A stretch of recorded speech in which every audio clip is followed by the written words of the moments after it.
welcome to Slightly Inaccurate History with Joanna Delilah. So, this is a biggie today, and I must stress and remind everyone, this is Slightly Inaccurate History. Now, this one is one that I feel like I could have done a little bit more than 10 minutes research on. Thomas Cromwell. For some reason, I keep wanting to call him Oliver Cromwell. Who's that? Is that? I don't know why I keep saying Oliver, but it's Thomas. Well, I think I'm talking about Thomas Cromwell anyway. Henry VIII's bestie. Basically, oh my God, there's so much tea on this one. I may even have to do like a second part or something, but we'll see how we go. And I'll just put it in a nutshell, Thomas Cromwell. So this is in, I think it's like the 1600s ish. He's like going about his business. He's a member of parliament. He's rising up the ranks. He's doing really well. I believe he's a bit of a controversial chap though, because I think he's offed a few people at battle and stuff, and he's got some backs up. But Henry VIII like loves him. He thinks he's mint. Speaking of mint, he did work looking after the crown jewels for some time, so that was what he first started doing. Anyway, this all starts with Catherine of Aragon, and Henry VIII. He's had enough of her. He's been with her quite a long time. He was with Catherine of Aragon quite a long time. I think he quite liked her at the start as well. But he's had enough. He wants out, and I'll tell you who's caught his eye. It's Anne Boleyn. This lovely little posh French lady. Don't think she's French, or she lived in France, something to do with France. Has arrived at court, and he's given her the glad eye. So anyway, Thomas is like, I can probably help you out here, Henry. Like, all we need to do is just like invent a new religion, and then we'll be able to get Catherine out the way. We'll do a nice little tidy divorce. So harmless, she can keep her head and everything. And then you'll be free to marry Anne Boleyn. So that's what he does. And so all happy. Henry's chuffed to bits. He's got his lovely new little vixen of a wife, Anne. She has a couple of kids. Or does she have one? She has one who is Elizabeth. So obviously that's not going to keep him happy, is it? Like, what's the point of a girl? So Henry's a bit like cheesed off. Then she has the misfortune to have some children miscarriage, which is very tragic. But again, Henry, he's not the most empathetic fella, let's say that.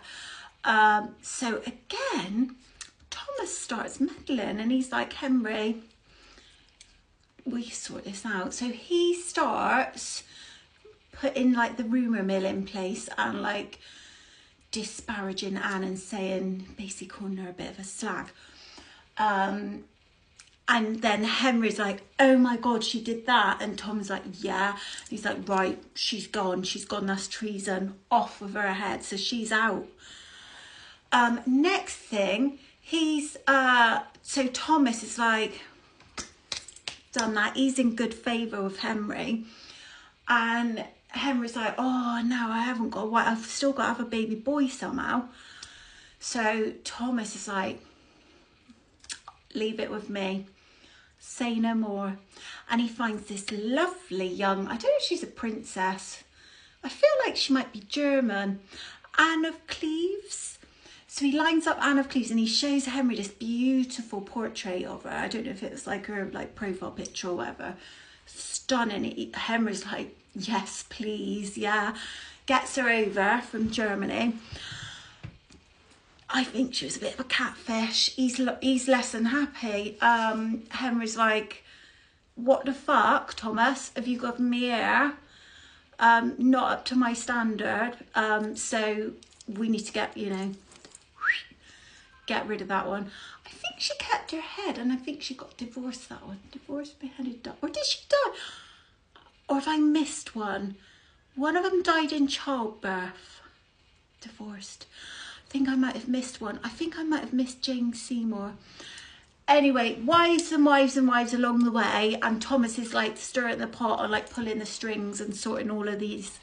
He's like his matchmaker, basically. whichever order I've got it in, and I've, you know, got them a bit back to front, but basically Anne of Cleves is a bit of a fuck up. Like, he's like, oh shit. Henry starts getting in a bit of a piss. He's quite a fickle chap, Henry, I think, because it's like, this is his best mate who he thought the world of, and he only gets it wrong with Anne of Cleves, and he's like gunning for him then. He's got it in for him. So Thomas is like, oh shit. Basically, next thing, Henry actually does forgive him. I think this is in, I want to say 1640, maybe 1540. Henry forgives him. He's like, all right, just, you know, you have fucked up, but you can still, you know, be in my court and be like my mate. It's all good. We'll go and have a pint later. I'll be fine. But Thomas, you remember I said before he was controversial.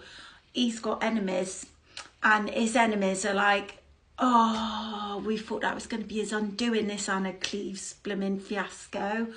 But he's made friends with him again. They're like, what? He's like, yeah. So they start stirring the pot, casting rumours that Thomas is like not loyal. I don't know what the actual rumours was, but he's basically, they are like slagging him off behind his back, poor old Thomas. And Henry, he's not having it. He's like, no, you're making a fool out of me now. Off you go. So Thomas is executed at the Tower. And poor old Thomas, he begged and begged for forgiveness, and Henry was like, no, I'm done with you. And apparently, after his demise, Henry VIII has the absolute cheek to then say, oh, I've lost the greatest servant I've ever had, or words to that effect.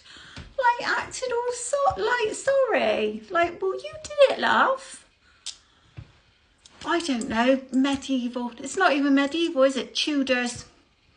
Who'd have them? And so that was Thomas Cromwell. But do you know, when I was researching it, I did get a bit confused, because there's also another story that he didn't die in the Tower of London through execution. He died of sepsis or something.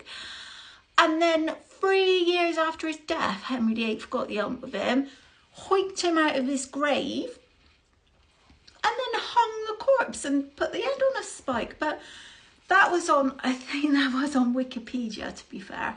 So I went with the first version that I've just told you, which was via Historic Royal Palace's website, which is like the properly royal website. So I feel like that one's a more legitimate source. But if you've heard the other rumour, like, let me know. Anyway, so that was in a nutshell of Thomas Cromwell. I hope you enjoyed that. Thank you for watching Slightly Inaccurate History.